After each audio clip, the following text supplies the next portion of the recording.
High all government job aspirants, welcome to my YouTube channel gen studies for government jobs.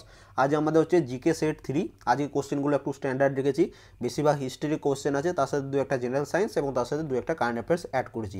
তো তোমাদের যাদের ভালো preparation আছে তোমরা একটা দেখবে যে তোমরা 30+ কোশ্চেনের অ্যান্সার করতে পারছো কি না, ঠিক আছে? তাহলে তোমরা তোমাদের প্রিপারেশনটা বুঝতে পারবে এবং এটা তোমাদের পিএসসি ক্লার্কশিপের জন্য খুবই ইম্পর্টেন্ট। তার সাথে তোমাদের ওয়েস্ট বেঙ্গল পুলিশ কনস্টেবলের প্রিলিমস, মেন্স এবং জেল পুলিশ যেটা বেড়েছে সেটার জন্য খুব ইম্পর্টেন্ট।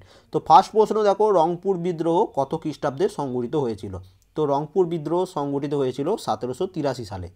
কবে সমাজ উন্নীত বিধায়নী সুয়ত সমিতি স্থাপন হয়েছিল? তো এটি স্থাপন হয়েছিল 1854 সালে। অপশন সি হচ্ছে এটার অ্যান্সার। নেক্সট প্রশ্ন দেখো, খুবই ইজি, এই প্রশ্নটার অ্যান্সার তোমরা দেবে। খারিফ শস্য চাষ হয় কখন? গ্রীষ্মকাল, শীতকাল, বর্ষাকাল, শরৎকাল? এটা তোমরা কমেন্ট করে জানাবে। কে সিনার অ্যালেন্ডো ম্যাসোটা ছদ্মনাম ধারণ করেছিলেন? তো এই ছদ্মনামটি ধারণ করেছিলেন সুভাষচন্দ্র বসু। অপশন ডি হচ্ছে এটার অ্যান্সার। তারপরে দেখো, পশ্চিমবঙ্গের হিমালয় পর্বতের পাদদেশ অঞ্চল যে নামে পরিচিত? পশ্চিমবঙ্গের পাদদেশ অঞ্চলগুলো, যেটা হিমালয়ের পাদদেশ অঞ্চলগুলো, সেগুলো কী নামে পরিচিত? সেটা হচ্ছে তরাই ও ডুয়ার্স অঞ্চল নামে পরিচিত। অপশন এ হয়ে যাচ্ছে এখানে অ্যান্সার। মানবেন্দ্র রায়ের আসল নাম কি? তো মানবেন্দ্র রায়ের আসল নাম হচ্ছে নরেন্দ্র ভট্টাচার্য। অপশন বি হয়ে যাচ্ছে এখানে অ্যান্সার। মেদিনীপুরের স্বাধীনতা সংগ্রামী নেত্রী মাতঙ্গিনী কোন আন্দোলনে প্রাণ বিসর্জন করেছিলেন? তো তিনি প্রাণ বিসর্জন করেছিলেন অগাস্ট আন্দোলনে। অপশন ডি হয়ে যাচ্ছে এখানে অ্যান্সার। তারপরে দেখো, কার নেতৃত্বে নেটিভ প্রেস অ্যাসোসিয়েশন তৈরি হয়েছিল? তো এই নেটিভ প্রেস অ্যাসোসিয়েশন তৈরি হয়েছিল সুরেন্দ্রনাথ ব্যানার্জির নেতৃত্বে। নেক্সট প্রশ্ন কি বলেছে দেখো, ডিএফএইচআই এর পুরো কথা কি? তো এই ডিএফএইচআই এর ফুল ফর্ম হচ্ছে discount and fiscal house of India limited, ঠিক আছে? নেক্সট দেখো, ব্রিটিশ প্রধানমন্ত্রী কবে সাম্প্রদায়িক বাটোয়ারা নীতি ঘোষণা করেছিলেন? তো এটা খুব ইম্পর্টেন্ট প্রশ্ন। তা তিনি করেছিলেন 16ই আগস্ট এবং তার সাথে তোমরা ডেটটা মনে রাখবে 1932 সালে, ঠিক আছে? এটা আমি আমাদের ওয়েবসাইটে যে কোশ্চেনগুলো পোস্ট করছি এখন দেখবে, তার সাথে কিছু এক্সট্রা ইনফরমেশন লিখে দিই। তো এই ইনফরমেশনটা আমি আমাদের ওয়েবসাইটে লিখে দেবো এবং এটার পিডিএফ টেলিগ্রাম চ্যানেলে তোমরা পেয়ে যাবে, ঠিক আছে? তো তোমাদের রিকোয়েস্ট, ওয়েবসাইট থেকে কিছু এক্সট্রা ইনফরমেশন দেওয়া থাকে সেটা একটু পড়ে নেবে। তারপর দেখো, কে খোদাই খিদমতগার বাহিনী প্রতিষ্ঠা করেছিলেন? এটা অ্যান্সার আমরা সবাই জানি যে খান আব্দুল গফর খান, তিনি খোদাই খিদমতগার বাহিনী প্রতিষ্ঠা করেছিলেন। শিবালিক পর্বত ডাফলা নামে পরিচিত কোনটা এর মধ্যে? তো এটার অ্যান্সার হয়েছে অরুণাচল প্রদেশে, ঠিক আছে? শিবালিক পর্বত ডাফলা নামে পরিচিত। নেক্সট প্রশ্ন দেখো, কবে নিখিল ভারত খিলাফত কমিটি গঠন হয়েছিল? তো এই নিখিল ভারত খিলাফত কমিটি গঠন হয়েছিল 24শে নভেম্বর 1919 সালে। অপশন এ হয়ে যাচ্ছে এখানে অ্যান্সার।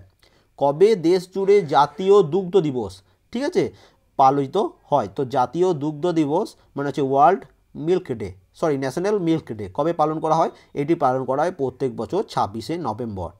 কবে জালিয়ানওয়ালাবাগের হত্যাকাণ্ড ঘটেছিল? দেখো খুব ইম্পর্টেন্ট প্রশ্ন, এটা আমরা সবাই জানি যে 1919 সালে জালিয়ানওয়ালাবাগের হত্যাকাণ্ড হয়েছিল, কিন্তু কত তারিখে হয়েছিল এই প্রশ্নটার অ্যান্সার অনেকজন কনফিউজ হয়ে যাবে। তো এখানে এটা মনে রাখবে যে তোমাদের জালিয়ানওয়ালাবাগের হত্যাকাণ্ড হয়েছিল 13ই এপ্রিল। অপশন ডি হচ্ছে এখানে অ্যান্সার। তো এই ডেটটাও কিন্তু তোমরা মনে রাখবে। তারপরে দেখো, বায়োগ্যাসের প্রধান উপাদান হলো কোনটি? তো এইগুলোর মধ্যে বায়োগ্যাসের প্রধান উপাদান হচ্ছে মিথেন। অপশন ডি হচ্ছে এটার অ্যান্সার। কত খ্রিস্টাব্দে অল ইন্ডিয়া নিখিল ভারত ট্রেড ইউনিয়ন কংগ্রেস গঠিত হয়েছিল? তো এটি গঠিত হয়েছিল 1920 সালে। অপশন সি হয়ে যাচ্ছে এখানে অ্যান্সার।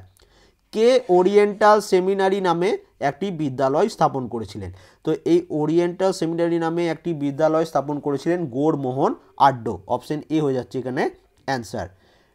রাজাবলি গ্রন্থটির রচয়িতা কে ছিলেন? তো রাজাবলি গ্রন্থটির রচয়িতা ছিলেন option A Mrityunjay Vidyalankar. Option A হয়ে যাচ্ছে এখানে answer. Abu Dhabi grand formula 1 car racing প্রতিযোগিতা কে চ্যাম্পিয়ন হয়েছেন? এই আবুধাবি গ্র্যান্ড প্রিক্স ফর্মুলা 1 চ্যাম্পিয়নশিপে চ্যাম্পিয়ন হয়েছেন লুইস হ্যামিল্টন। অপশন ডি হয়ে যাচ্ছে এখানে অ্যান্সার। নেক্সট দেখো, কে এশিয়াটিক সোসাইটি প্রতিষ্ঠা করেছেন? এইটা প্রায় তোমাদের প্রতিদিনই এই প্রশ্নটা তোমাদের রিপিট করি, কারণ এটা খুব ইম্পর্ট্যান্ট প্রশ্ন। এশিয়াটিক সোসাইটি প্রতিষ্ঠা করেছিলেন স্যার উইলিয়াম জোন্স। তোমরা এটা কমেন্ট করে জানাবে কত সালে প্রতিষ্ঠা করেছিলেন। অনেকবার পড়েছি, বহুবার। তো সম্প্রতি পুরুষদের 14তম হকি ওয়ার্ল্ড কাপ কোথায় অনুষ্ঠিত হয়েছে? মানে হচ্ছে কোথায় অনুষ্ঠিত হয়েছে এই 14তম হকি ওয়ার্ল্ড কাপ? তো এই হকি ওয়ার্ল্ড কাপটি অনুষ্ঠিত হয়েছে ভুবনেশ্বরে। অপশন বি হচ্ছে এখানে অ্যান্সার। কত খ্রিস্টাব্দে কলকাতা থেকে আগ্রা পর্যন্ত টেলিগ্রাফ লাইন চালু হয়েছিল? তো কলকাতা থেকে আগ্রা পর্যন্ত টেলিগ্রাফ লাইন চালু হয়েছিল কবে? না, এটা অ্যান্সার হচ্ছে 1853 সালে। অপশন ডি হয়ে যাচ্ছে এখানে অ্যান্সার। ক্লোন নির্বাচন পদ্ধতি সম্পূর্ণ করা হয় কেমনভাবে? তো এই ক্লোন নির্বাচন পদ্ধতি সম্পূর্ণ করা হয়, এখানে এটার অ্যান্সার হচ্ছে অঙ্গজ জননের মাধ্যমে। অপশন ডি হয়ে যাচ্ছে এখানে অ্যান্সার। তারপরে দেখো ভাস্কো ডা গামা কবে ভারতে কালিকট বন্দরে পৌঁছেছিলেন? তো এটার অ্যান্সার আমরা সবাই জানি যে তিনি 1498 সালে ভারতে পৌঁছেছিলেন, কিন্তু কত তারিখে, তারিখটা কার মনে আছে সেটা কিন্তু খুব ইম্পর্টেন্ট। এটা তোমরা যারা ভালো স্টুডেন্ট আশা করি তোমরা অ্যান্সারটা ঠিকঠাক করেছো। তো এটা অ্যান্সার হয়ে যাচ্ছে 17 মে 1498 সালে। অপশন সি হয়ে যাচ্ছে এখানে অ্যান্সার। ঠিক আছে, নেক্সট প্রশ্ন দেখো, মন্ট্রিল প্রোটোকল 1947 সালে যেটা হয়েছিল, এর উদ্দেশ্য কী ছিল? তো এর উদ্দেশ্য ছিল ওজোন স্তর রক্ষা করা, এই মন্ট্রিল প্রোটোকলের উদ্দেশ্য। হেনরি এলিয়ট কাকে সুলতানি যুগের আকবর বলেছিলেন? তো হেনরি এলিয়ট ফিরোজ শাহ তুগলককে বলেছিলেন সুলতানি যুগের আকবর। পাখির পায়ের মতো আকৃতির বদ্বীপ দেখা যায় কোথায়? খুব খুব ইম্পর্টেন্ট, এটা আমরা সেই ছোটোবেলায় ক্লাস 9-10 পড়েছিলাম। তো এটা অ্যান্সার হচ্ছে মিসিসিপি নদীর মোহনায়। তাজ উল মাসির গ্রন্থটি রচয়িতাকে? তো এই গ্রন্থটি রচয়িতা হচ্ছে হাসান নিজাম। অপশন সি হয়ে যাচ্ছে এখানে অ্যান্সার। তারপর দেখো, জমা দেওয়া সার্টিফিকেটের ওপর যে দাম লেখা থাকে তাকে কি বলে? তো সেই জমা দেওয়া সার্টিফিকেটের ওপর যে দাম লেখা থাকে তাকে বলা হয় ফেস ভ্যালু। অপশন এ হয়ে যাচ্ছে এখানে অ্যান্সার। কে মাদুরাই কোন্ড, ঠিক আছে, খুব ভালোভাবে পড়বে, কে মাদুরাই কোন্ড উপাধি ধারণ করেছিলেন? মোস্ট ইম্পর্টেন্ট প্রশ্ন। মাদুরাই কোন উপাধি ধারণ করেছিলেন? প্রথম পরান্তক। অপশন বি হয়ে যাচ্ছে এখানে অ্যান্সার। নেক্সট প্রশ্ন দেখো কি বলেছে, এটা একটা কারেন্ট অ্যাফেয়ার্স থেকে প্রশ্ন। কে 2018 সালে Bhimsen Joshi life time achievement award for classical music সম্মানে ভূষিত হয়েছেন? এটা রিসেন্টলি তোমার যত সম্ভব নভেম্বর মাসেই যত সম্ভব এই অ্যাওয়ার্ডটি তিনি পেয়েছেন। তো এখানে এটার অ্যান্সার কি হয়ে যাচ্ছে? এখানে অ্যান্সার হচ্ছে কেশব গিন্ডে। অপশন বি হচ্ছে এখানে অ্যান্সার। তারপরে দেখো, জেনারেল সায়েন্স থেকে একটা প্রশ্ন তোমাদের জন্য সিলেক্ট করছি। লাল লিটমাস কাগজকে জলে সিক্ত করে ওজোন গ্যাসের সংস্পর্শে আনা হয়, তাহলে কি হবে? তখন সেটা কি হয়ে যাবে? বর্ণহীন হয়ে যাবে। অপশন সি হয়ে যাচ্ছে এখানে অ্যান্সার। সম্প্রতি ভারতের সঙ্গে কোন দেশের মধ্যে যৌথ নৌ মহড়া কোঙ্কন 2018 অনুষ্ঠিত হয়েছিল? তো এই কোঙ্কন 2018 অনুষ্ঠিত হয়েছিল কোন দেশের সাথে? ভারত এবং ব্রিটেনের মধ্যে। এবং তোমাদের একটা বলে রাখি, কয়েকদিন না, প্রায় 2-3 মাস আগে একটা তোমাদের লিস্ট বানিয়ে দিয়েছিলাম যে ভারত কোন কোন দেশের সাথে নৌ মহড়া বা যত ধরনের এক্সারসাইজ হয় সেগুলো করে এবং সেগুলো কোন কোন দেশের সাথে কী কী নাম, তা সেটাই ভিডিও ডেসক্রিপশনে লিঙ্ক দিয়ে রাখবো, সেটাও তোমরা আমাদের ওয়েবসাইট থেকে পড়ে নিতে পারো। ঠিক আছে, তারপরে দেখো, কবে মোহাম্মদ ঘুরি এবং পৃথ্বীরাজের মধ্যে তরাইনের দ্বিতীয় যুদ্ধ হয়েছিল? তো তরাইনের দ্বিতীয় যুদ্ধ কবে হয়েছিল সেটা দেখো, এখানে দেখে নাও।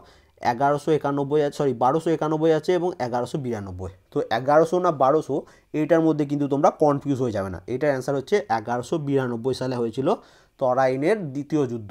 তোমরা এটা কমেন্ট করবে তরাইনের প্রথম যুদ্ধ কত সালে হয়েছিল। ঠিক আছে, কার উপর আধিপত্য বিস্তারকে কেন্দ্র করে পাল প্রতিহার রাষ্ট্রকূটের মধ্যে ত্রিশক্তি দ্বন্দ্ব হয়েছিল? এটা হিস্ট্রির মোস্ট ইম্পর্ট্যান্ট একটা চ্যাপ্টার।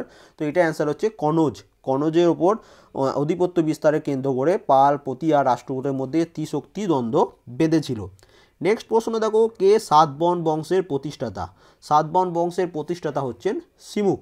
অপশন এ হয়ে যাচ্ছে এখানে অ্যান্সার। তারপরে দেখো, সম্প্রতি প্রথম ইন্ডিয়া ইন্দোনেশিয়া বিজনেস ফোরাম কোথায় অনুষ্ঠিত হয়ে গেল? তো এটা অনুষ্ঠিত হয়েছে পোর্ট ব্লেয়ার, যেটা আন্দামান ও নিকোবর দ্বীপপুঞ্জে অবস্থিত। ঠিক আছে, নেক্সট প্রশ্ন দেখো, কে প্রথম ঐতিহাসিক সর্বভারতীয় সম্রাট ছিলেন? তো এটা অ্যান্সার হচ্ছে চন্দ্রগুপ্ত মৌর্য। নেক্সট দেখো, গৌতম বুদ্ধ কোথায় ধর্মচক্র প্রবর্তন করেছিলেন? তো গৌতম বুদ্ধ তার ধর্মচক্র প্রবর্তন করেছিলেন সরনাথে। ঠিক আছে, অপশন এ হয়ে যাচ্ছে এখানে অ্যান্সার।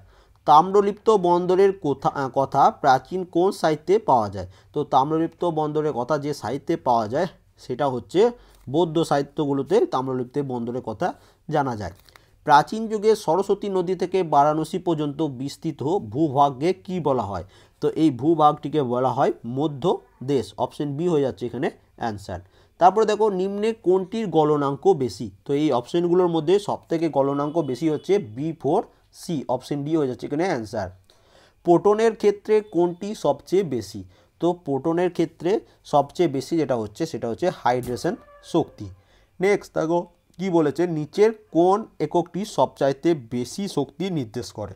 তো এখানে সবচাইতে বেশি শক্তি নির্দেশ করে ক্যালোরি, অপশন এই হবে এখানে অ্যান্সার। কোন গুপ্ত রাজার আমলে গুপ্ত রেনেসাঁসের সূচনা হয়? তো এখানে গুপ্ত রেনেসাঁসের সূচনা হয়েছিল দ্বিতীয় চন্দ্রগুপ্তের আমলে। তারপর দেখো অয়েল অফ ভিট্রিয়াল নামে পরিচিত কোন অ্যাসিড? এটা আমরা তোমাদের অনেকবার পড়েছি। তো অয়েল অফ ভিট্রিয়াল নামে পরিচিত হচ্ছে H2SO4। নেক্সট দেখো তৃতীয় আসিয়ান ইন্ডিয়া বিজনেস সামিট কোথায় অনুষ্ঠিত হয়েছে? তো এটি অনুষ্ঠিত হয়েছে কুয়ালালামপুর, মালয়েশিয়াতে। এগুলো কিন্তু তোমাদের আগে পড়িয়েছি। নেক্সট দেখো পলিস্টাইরিন হলো একটি কি? তো পলিস্টাইরিন হলো একটি অন্তরক, অপশন বি হচ্ছে এখানে এটার অ্যান্সার। ঠিক আছে। তো এবং লাস্ট প্রশ্ন কি বলেছে, ভারতের বৃহত্তম তৈল শোধনাগার কোথায় অবস্থিত? তো ভারতের বৃহত্তম তৈল শোধনাগারটি অবস্থিত হচ্ছে জামনগরে, অপশন বি হয়ে যাচ্ছে এটার অ্যান্সার। তো কেমন লাগলো পিডিএফটা অবশ্যই কমেন্ট করে জানাবে। এটা আমাদের ওয়েবসাইটেও পেয়ে যাবে এবং পিডিএফটা আমাদের টেলিগ্রাম চ্যানেলেও পোস্ট করে দেবো, যেখান থেকে খুশি ডাউনলোড করে নেবে। এবং কয়েকটা প্রশ্নের অ্যান্সার তোমাদের দিতে বলেছিলাম, তো সেটা অবশ্যই কমেন্ট করে জানাবে। And thank you for watching.